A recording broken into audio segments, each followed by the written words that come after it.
So last year I made a video about if the original Apple Watch was still worth it in 2017. At the time it was, but is it still worth it now in 2018? The main reason why you should consider getting an original Apple Watch if you're looking to get a smartwatch is the price. On eBay, original Apple Watches range from $75 to $300. The model I have, I got for $230 new. Originally it cost close to $600. Of course, there are some trade-offs with buying a 3-year-old Apple Watch, but that's what I'm going to be going over in this video.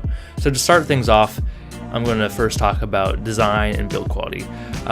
So the build quality all kind of depends on what model you get, but the model I have is the 38mm classic model. The model is made of polished stainless steel, which scratches easily, but you can easily buff it away.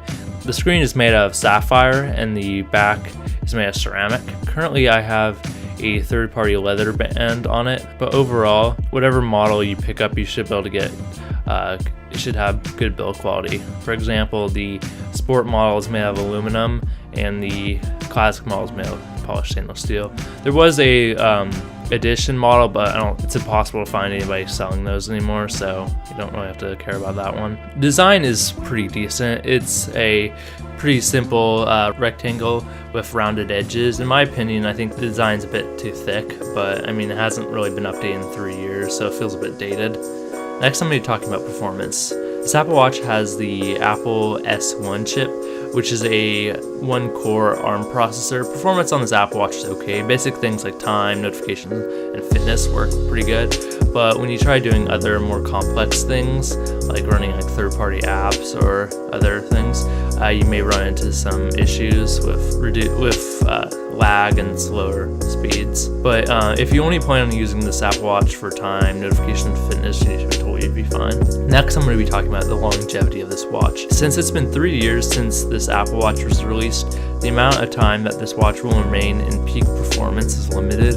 A few weeks ago when Apple announced watchOS 5, it was noted on their website that the original Apple Watch was not going to be supported, meaning that if you buy this watch, then you're going to be stuck with watchOS 4.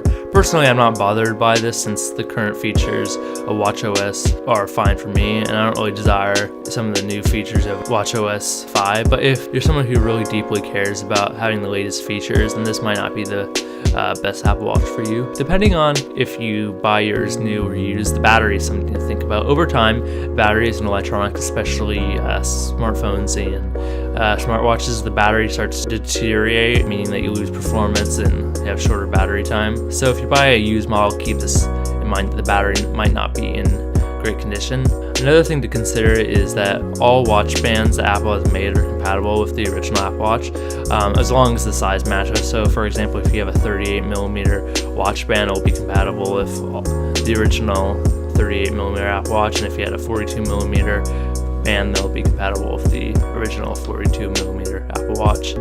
So if you're looking for a budget smartwatch or Apple Watch that doesn't compromise on design and build quality, and you don't mind not having the latest features and having the best performance, then this Apple Watch is a good option. But if you want the latest features and you really care about longevity, then this might not be the best option for you. So thanks for watching this video, and I hope you found it helpful. Until next time, this has been Mika Kanz. Bye.